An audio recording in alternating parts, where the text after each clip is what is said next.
कभी कभी अजीब लोग भी देखे जाते हैं। चिंता मत करो मीरा, मैं अपना ध्यान रखूंगा।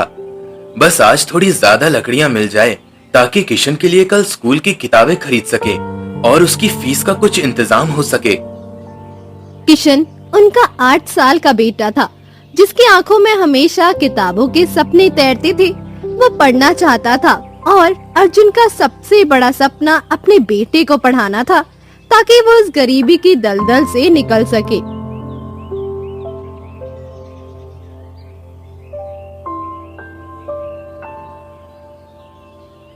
जंगल में अर्जुन दिन भर मेहनत करता। हर लकड़ी पर उसकी उम्मीद टिकी होती। उसकी कुल्हाड़ी की आवाज जंगल की खामोशी को तोड़ती और शाम तक उसके पास लकड़ियों का एक बड़ा गट्ठर होता। हे भगवान, ये कैसी जिंदगी है। मैं इतनी मेहनत करता हूँ, मेरे हाथ दुखते हैं, पर फिर भी मेरे बच्चे को एक नई किताब भी नहीं दिला पाता, उसकी फीस नहीं भर पाता। क्या हमारी किस्मत कभी नहीं बदलेगी? क्या हम हमेशा ऐसे ही जिएंगे? जैसे ही वो गांव के पास पहुंचा, उसे दूर से जोर जोर से हंसने की आवाज सुनाई दी। वो जानता था कि ये आवाज गांव के सबसे अमीर और घमंडी जमींदार विक्रम के घर से आ रही थी। विक्रम एक ऐसा आदमी था जिसे गरीबों की परवाह नहीं थी और जो अपनी दौलत पर हमेशा इतराता था। देखो, आ गया गरीब लकड़हारा। विक्रम का सबसे वफादार पर बेरहम नौकर भीम जोर से हंसा। भीम हमेशा विक्रम के इशारों पर नाचता था। अभी भी वही पुरानी जिंदगी। लगता है तुम्हारी किस्मत में सिर्फ दुख ही लिखा है अर्जुन। तुम कभी आगे नहीं बढ़ सकते। अर्जुन ने कुछ नहीं कहा। उसके पास जवाब देने के लिए शब्द नहीं थे। वो बस तेजी से घर की ओर बढ़ा, अपनी आंखों में उमड़ते आंसुओं को अंदर ही अंदर पीते हुए। हर हंसी, हर कटाक्ष उसके दिल पर एक घाव कर रहा था। रात को मीरा ने उसे उदास देखा। क्या हुआ अर्जुन, तुम इतने चुप क्यों हो? आज तुम्हारे चेहरे पर एक अजीब सी थकान है। अर्जुन ने लंबी सांस ली, जैसे वो अपने अंदर के दर्द को बाहर निकालना चाहता हो। कुछ नहीं मीरा, बस थक गया हूँ। लगता है मेरी मेहनत का कोई फायदा नहीं। मैं तुम्हें और किशन को एक अच्छी जिंदगी नहीं दे पा रहा। हिम्मत मत हारो अर्जुन, भगवान हमारी जरूर सुनेगा। शायद उसने हमारे लिए कुछ और ही सोचा होगा। मीरा की आवाज में एक कोमल विश्वास था, जो अर्जुन के दिल को थोड़ा सुकून देता था। पर अर्जुन के मन में सवाल था, कब सुनेगा भगवान और कितनी परीक्षा लेगा?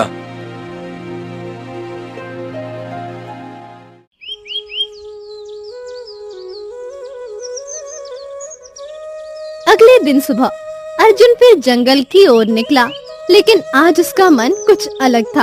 एक अजीब सी निराशा उसे घेरे हुए थी। उसे लग रहा था जैसे उसकी हिम्मत टूट रही है और अब वो इस बोझ को और नहीं उठा पाएगा। वो घने जंगल में चला गया और वहाँ जाकर एक बड़े पत्थर पर बैठ गया। मैं क्यों नहीं कर पा रहा? मैं क्यों नहीं बदल पा रहा अपनी किस्मत? मेरा बेटा, उसे एक बेहतर जिंदगी चाहिए, एक ऐसा भविष्य जिसमें गरीबी का साया ना हो। अचानक उसे दूर से एक धीमी आवाज सुनाई दी, जो हवा में तैरती हुई आ रही थी। कोई है, मेरी मदद करो, मैं यहाँ फंस गया हूँ। अर्जुन चौंक गया। उसने आसपास देखा पर कोई नहीं था। जंगल इतना घना था कि आवाज कहाँ से आ रही है समझना मुश्किल था। आवाज फिर आई, कोई है, मेरी मदद करो, मैं यहाँ फंस गया हूँ। अर्जुन उठा और आवाज की दिशा में चला। हर कदम उसे गहरे जंगल में ले जा रहा था। कुछ दूर चलने पर उसने देखा कि एक बूढ़ा साधु जमीन पर पड़े थे। उनके पैर में गहरी चोट लगी थी और उनका चेहरा पीला पड़ चुका था। अर्जुन उनके पास पहुंचा। उसके मन में दया भर गई। महाराज, आप यहाँ इस हाल में? बेटा, मैं बहुत दिनों से यहाँ पड़ा हूँ। मेरे पैर में गहरी चोट लग गई है और दर्द से मैं हिल भी नहीं पा रहा हूँ और मुझे बहुत प्यास लगी है। मेरा गला सूख रहा है। अगर पानी नहीं मिला तो मैं बच नहीं पाऊंगा। साधु ने धीरे से कहा। उनकी आवाज में दर्द साफ झलक रहा था। अर्जुन घबरा गया। पर महाराज, यहाँ आसपास कहीं पानी नहीं है। यह तो सूखा इलाका है। मीलों तक कोई नदी या तालाब नहीं दिख रहा।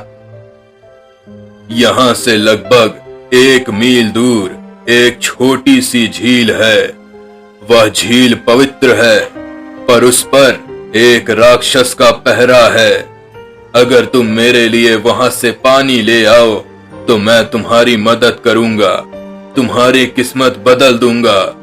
अर्जुन थका हुआ था, पर साधु की मदद करने के लिए वो तुरंत झील की ओर भागा। उसके मन में एक उम्मीद जाग गई थी। जब वो झील के पास पहुंचा और घड़ा पानी में डालने लगा, तो अचानक झील का पानी उबलने लगा और उसमें से धुआं निकलने लगा और एक बड़ा सा राक्षस प्रकट हुआ। उसकी आंखें डरावनी थी और शरीर से भयानक गंध आ रही थी। राक्षस की आवाज इतनी जोर से गूंजी कि पूरा जंगल कांप उठा। तेरी हिम्मत कैसे हुई इस झील का पानी छूने की? क्या तुझे नहीं पता कि यह झील श्रापित है?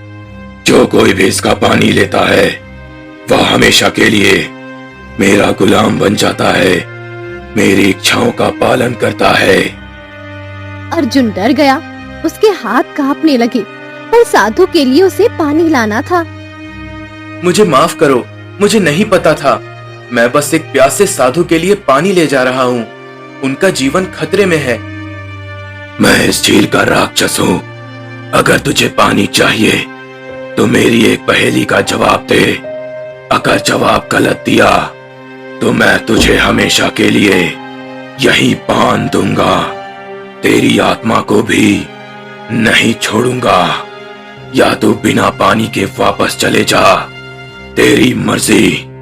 पर याद रख, वापस जाने का मतलब है उस साधु की मौत। अर्जुन ने आंखें बंद कर ली। उसके मन में एक भयानक संघर्ष चल रहा था। एक तरफ साधु की जान जो उसके हाथ में थी, दूसरी तरफ अपनी जान का खतरा। पर उसने वादा किया था। मैं बिना पानी लिए नहीं जाऊंगा। मैंने वादा किया है और मैं अपना वादा नहीं तोड़ूंगा, भले ही मुझे अपनी जान क्यों ना गंवानी पड़े। तो सुन मेरी पहेली। वह क्या है जो दिखता नहीं पर सब जगह है? वह क्या है जो आवाज नहीं करता पर सब कुछ सुनता है? वह क्या है जिसकी कोई सीमा नहीं पर सब कुछ उसमें समाया है? वह क्या है जो अंधेरे में भी रास्ता दिखाता है? अर्जुन ने कुछ पल सोचा। उसका दिल तेजी से धड़क रहा था। उसकी पूरी जिंदगी उसके सामने घूम गई। गरीबी, अपमान, बेटे की चाहत। फिर उसके मन में एक विचार कौन था, जैसे कोई दीपक जला हो। वह है आशा। आशा दिखती नहीं पर हर जगह होती है, हर दिल में बसी होती है। वह आवाज नहीं करती पर हर दिल की बात सुनती है, हर अनकही प्रार्थना सुनती है। उसकी कोई सीमा नहीं पर हर सपना, हर विचार उसमें समाया है। और हाँ, वह अंधेरे में भी रास्ता दिखाती है। राक्षस कुछ पल चुप रहा, जैसे अर्जुन के जवाब पर हैरान हो गया हो। तू पहला इंसान है जिसने सही जवाब दिया। जा, जितना पानी चाहिए ले जा। आज मैं तुमसे खुश हूँ। तुम्हारी आशा ने मुझे हरा दिया। अर्जुन ने घड़ा भरा और तेजी से साधु के पास लौटा। साधु ने पानी पिया और अर्जुन को ध्यान से देखा। उनकी आंखों में एक गहरी चमक थी। बेटा, क्या सच में तुमने उसी झील से पानी लिया है? हाँ महाराज, आपने कहा था और मैंने किया। मैं जानता था कि उस झील में एक राक्षस रहता है जो सिर्फ सच्चा और आशावान दिल पहचानता है।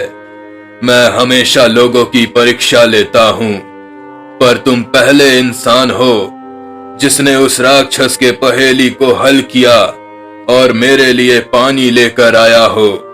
तुम्हारा दिल सच्चा है और तुम्हारी आशा अदम्य है। इतना कहकर साधु ने अपनी आंखें बंद की और कुछ मंत्र पढ़े।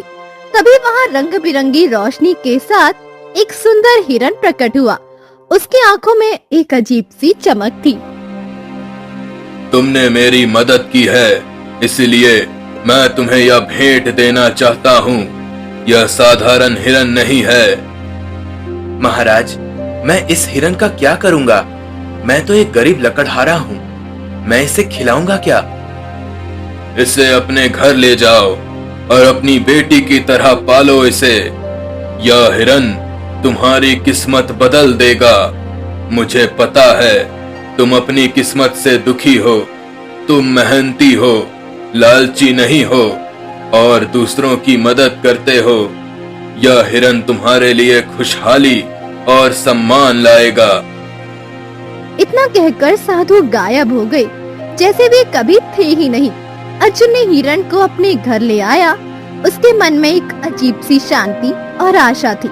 हिरण की सुंदरता देखकर अर्जुन के दिल में एक नई उम्मीद जगी, जैसे उसकी अंधेरी जिंदगी में एक नया दीपक जल गया हो। उसने ठान लिया कि वो उसकी रक्षा करेगा और अपनी किस्मत बदलने की कोशिश करेगा।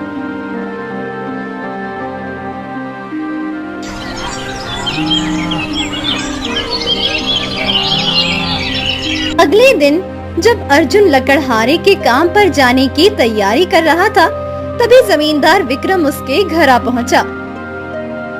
तुम यहाँ मेरे घर पर क्या काम? तुम्हें मुझ जैसे गरीब से क्या लेना देना? हाँ, मुझे तुमसे काम है अर्जुन। मैंने तुम्हारे बेटे किशन को एक हिरन के साथ खेलते देखा है। वह हिरन बहुत सुंदर है। मैंने ऐसा हिरन कभी नहीं देखा। उसके सींग तो हीरे जैसे चमक रहे हैं। और तुम जानते हो, मुझे जानवरों को पालने का कितना शौक है। मैं उन्हें सोने के पिंजरे में रखता हूँ। मैं वह हिरन खरीदना चाहता हूँ। मीरा चौंक गई। वो कुछ कहने ही वाली थी कि अर्जुन ने दृढ़ता से कहा, माफ कीजिए, मैं वह हिरन आपको नहीं बेच सकता। यह मेरे लिए सिर्फ एक हिरन नहीं, यह मेरा परिवार है। अरे भाई, मैं तुम्हें इसकी अच्छी कीमत दूंगा। इतनी कीमत कि तुम अपनी सारी गरीबी भूल जाओगे। तुम एक महल बना लोगे। आप मुझे चाहे जितनी कीमत दे, मैं उस हिरन को नहीं बेचूंगा। वह मेरा विश्वास है, मेरी आत्मा है और साधु महाराज का आशीर्वाद है। विक्रम गुस्से में चला गया। उसकी आंखों में अस्वीकृति, अपमान और अब ईर्ष्या भी थी। तुमने ये क्या किया? जमींदार हमें अच्छी कीमत दे सकता था। हमारी हालत सुधर जाती। अर्जुन, क्या तुम कभी इस गरीबी से निकलना नहीं चाहते? हाँ? मैं यह हिरन नहीं बेचूंगा मीरा, क्योंकि यह साधु महाराज ने मुझे भेंट किया है और भेंट की हुई चीजों को कभी बेचा नहीं जाता। यह सिर्फ एक हिरन नहीं है, यह एक वादा है, एक उम्मीद है। और वैसे भी साधु महाराज ने कहा था कि इसे अपनी बेटी की तरह पालना। यह मेरे लिए बेटी जैसा है। भला कोई अपनी बेटी को मुंह मांगी कीमत पर बेचता है क्या? खुद सोचो ना, क्या मैं अपनी बेटी का सौदा कर सकता हूँ? मीरा चुप हो गई और नम आंखों से मुस्कुराने लगी। उसकी आंखों में अर्जुन के लिए एक नया सम्मान था, एक ऐसा सम्मान जो धन से ऊपर था। धीरे धीरे वो हिरण उनके परिवार का हिस्सा बन गया, जैसे वो उनके घर का एक अनमोल सदस्य हो जो उन्हें एक अनजाने भविष्य की ओर ले जा रहा था। एक ऐसा भविष्य जिसकी उन्हें कल्पना भी नहीं थी। उधर राजधानी नगर के राजमहल में दुख का साया था। राजा प्रताप अपनी 18 साल की बेटी रोशनी को देख रहे थे, जो बेहोशी की हालत में थी। उसकी सांसें धीमी पड़ रही थी और उम्मीद धूमिल होती जा रही थी, जैसे कोई दीपक बुझने वाला हो। शाही वैद्य हार मान चुके थे। उनके बगल में राजगुरु थे, जिनका चेहरा भी चिंता से घिरा था। उनके माथे पर गहरी लकीरें थी। राजगुरु, क्या मेरी बेटी ठीक हो पाएगी? मैंने सभी वैद्यों को दिखाया, पर कोई फायदा नहीं हुआ। लगता है नियति ने हमें छोड़ दिया है, या शायद यह मेरे कर्मों का फल है। महाराज, आपकी बेटी को एक अजीब बीमारी है। इसका इलाज मिलना बहुत मुश्किल है, लगभग असंभव है। यह किसी साधारण बीमारी जैसी नहीं है, बल्कि यह आत्मा से जुड़ी है। तो फिर बताइए, इलाज क्या है? मैं अपनी बेटी को खोना नहीं चाहता। मैं उसके बिना जीवित नहीं रह पाऊंगा। मैं अपना आधा राज्य दे दूंगा, बस मेरी बेटी ठीक हो जाए। सुनिए, एक मायावी हिरन का आंसू और एक गरीब इंसान का सच्चा आंसू, जब ये दोनों एक साथ मिलेंगे तो वे एक दिव्य फूल में बदल जाएंगे।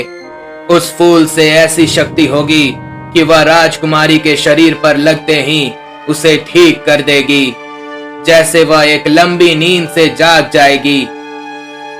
राजा प्रताप ने अधीरता से कहा। तो फिर वह मायावी हिरन कहाँ मिलेगा? मैं उसे किसी भी कीमत पर ढूंढ लाऊंगा। और गरीब तो हमारे राज्य में बहुत हैं। मैं किसी को भी रुला सकता हूँ। आपने पूरी बात नहीं सुनी महाराज। अगर किसी गरीब को जबरदस्ती रुलाया गया तो वह आंसू बेकार होगा, उसकी कोई शक्ति नहीं होगी। दोनों को अपने आप दिल से रोना होगा, तभी वह फूल निकलेगा। जैसे सच्चा प्रेम स्वयं को प्रकट करता है, जैसे आत्मा की शुद्धि का प्रतीक हो। यह एक पवित्र प्रक्रिया है। तो फिर तुम्हें पता है राजगुरु कि वह हिरन इस समय किसके पास है? क्या कोई उम्मीद है? हाँ महाराज, मैंने अपनी साधना से देखा है। वह मायावी हिरन वीरपुर गांव के एक लकड़हारे के पास है, जिसका नाम अर्जुन है। राजा प्रताप अपने मंत्री कौशल और 2 सिपाहियों के साथ वीरपुर गांव की ओर तुरंत चले। उनके मन में आशा और चिंता का मिश्रण था। कुछ ही देर में वे वीरपुर पहुँचे। वहाँ गांव का मुखिया दौड़ता हुआ आया। उसकी आंखों में हैरानी थी। राजा को देखकर वो अभिभूत था। हमारे तो भाग ही खुल गए। राजा प्रताप पधारे हैं, हम धन्य हो गए। मुझे तुमसे बातें सुनने में कोई दिलचस्पी नहीं है। बस इतना बताओ, क्या इस गांव में कोई लकड़हारा रहता है जिसके पास एक हिरन है? क्या यह सच है? हाँ महाराज, अर्जुन लकड़हारा है। पूरे गांव को पता है कि उसके पास एक हिरन है, और वो हिरन किसी को देता भी नहीं है, क्योंकि वो बहुत सुंदर है। उसने सबको मना कर दिया है। मुखिया राजा प्रताप को लेकर अर्जुन के घर की ओर चला। राजा, मंत्री और सिपाहियों को देखकर अर्जुन चौंक गया। उसके चेहरे पर डर था, जैसे उसे पता था कि कोई बड़ी मुसीबत आ रही है। क्यों? क्या तुम्हारे पास कोई हिरन है? और क्या वह मायावी है? अर्जुन ने सम्मान पूर्वक कहा। हाँ महाराज, मेरे पास एक हिरन है, पर मुझे नहीं पता कि वह मायावी है या साधारण। मेरे लिए तो वह मेरे बेटे जैसा है, मेरा परिवार है। वह हिरन तुम्हें कहाँ से मिला? एक साधु महाराज ने मुझे यह हिरन भेंट किया था महाराज। उन्होंने कहा था कि यह मेरी किस्मत बदलेगा। समझ गया। उस साधु ने तुम्हें एक मायावी हिरन दिया है। चलो, मैं उसे खरीदना चाहता हूँ। मैं तुम्हें उसकी मुंह मांगी कीमत दूंगा।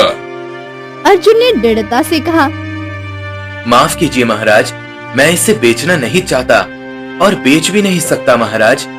यह मेरे परिवार का हिस्सा है, मेरी आत्मा है और साधु का दिया हुआ आशीर्वाद है।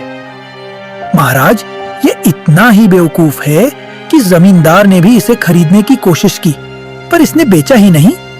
हमारे गांव का सबसे बड़ा व्यापारी अच्छी कीमत देने आया, पर फिर भी वो नहीं बिका, और अब उसने आपको भी मना कर दिया है। इसकी हिम्मत तो देखिए। यह गांव का सबसे जिद्दी और मूर्ख आदमी है। राजा प्रताप ने अपनी सारी शक्ति का प्रदर्शन किया। देखो लकड़हारे, मुझे उस हिरन की बहुत जरूरत है। मेरी बेटी मर रही है। मैं तुम्हें उसकी महंगी कीमत दूंगा। समझ रहे हो ना? मैं तुम्हें इतना धन दूंगा कि तुम जीवन भर काम नहीं करोगे, और तुम्हें महल दिलाऊंगा। महाराज, मैं नहीं दूंगा, माफ कीजिए। मेरा हिरन मेरे लिए किसी भी धन से ज्यादा अनमोल है। राजा प्रताप ने अपनी अंतिम चाल चली। ये एक ऐसा प्रस्ताव था जिसे कोई ठुकरा नहीं सकता था। मैं तुम्हें आधा राज्य दूंगा, बस मुझे वह हिरन दे दो। नहीं महाराज, अगर आप मुझे पूरा राज्य भी दे दे तब भी मैं उसे आपको नहीं दूंगा। माफ करें, मैं अपने परिवार को नहीं बेच सकता और यह हिरन भी मेरे परिवार का ही हिस्सा है। सिपाहियों ने अर्जुन और हिरण दोनों को पकड़कर महाराज के सामने पेश किया। अर्जुन की आंखों में आंसू थे, पर उसने हिरण को नहीं छोड़ा। राजा प्रताप ने क्रोध में कहा, कैसा लग रहा है अब बेवकूफ? मैं तुम्हें आधा राज्य देने को तैयार था और तुमने मना कर दिया। अब मैं तुम्हें उस हिरन को बिल्कुल नहीं दूंगा। आखिरी बार देख ले इसे, बेवकूफ कहीं के। तुमने अपने ही हाथों अपनी किस्मत खो दी और मेरी बेटी की जान भी तुम्हारे हाथों में है। अर्जुन ने लगभग गिड़गिड़ाते हुए कहा। उसके दिल का दर्द उसकी आवाज में ही था। महाराज, मैं जानता हूँ कि आप जो फैसला लेते हैं उस पर अटल रहते हैं। बस आपसे मेरी एक विनती है, मैं अपने इस हिरन को एक बार गले लगाना चाहता हूँ। मैंने इसे अपने बेटे जैसा प्यार किया है। यह मेरा सब कुछ है, मेरी एकमात्र आशा। राजा प्रताप ने कुछ पल सोचा।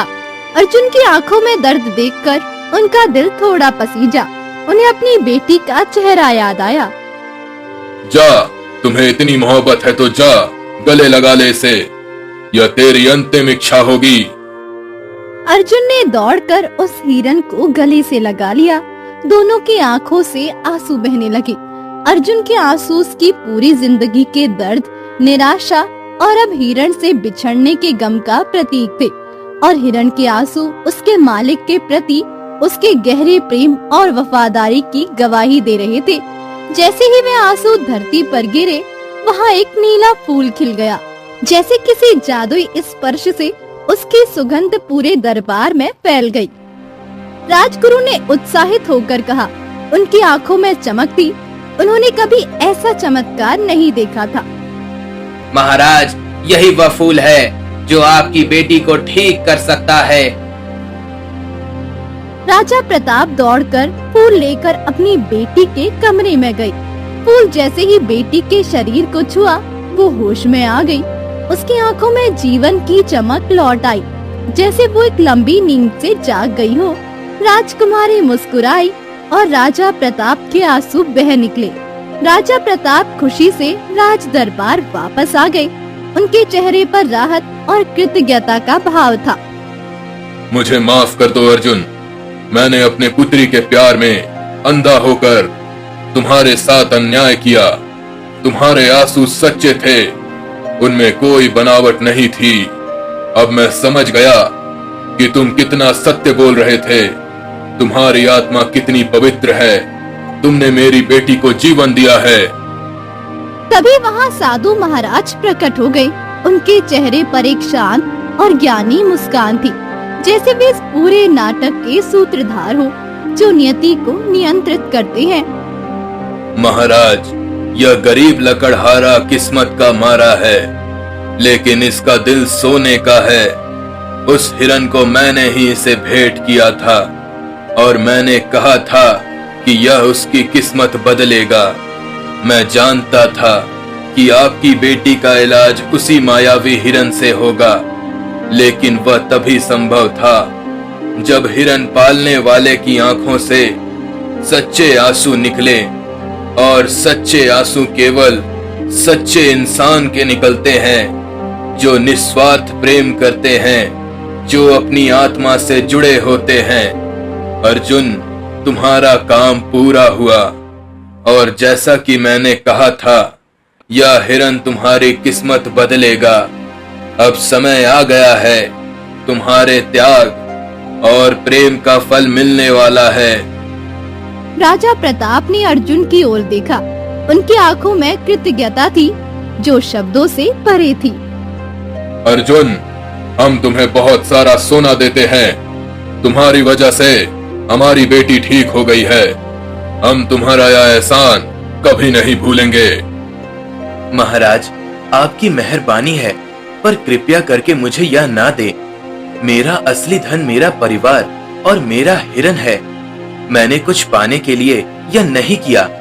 मैंने बस अपना कर्तव्य निभाया। नहीं नहीं नहीं अर्जुन, यह भेंट है और भेंट को कभी मना नहीं करते।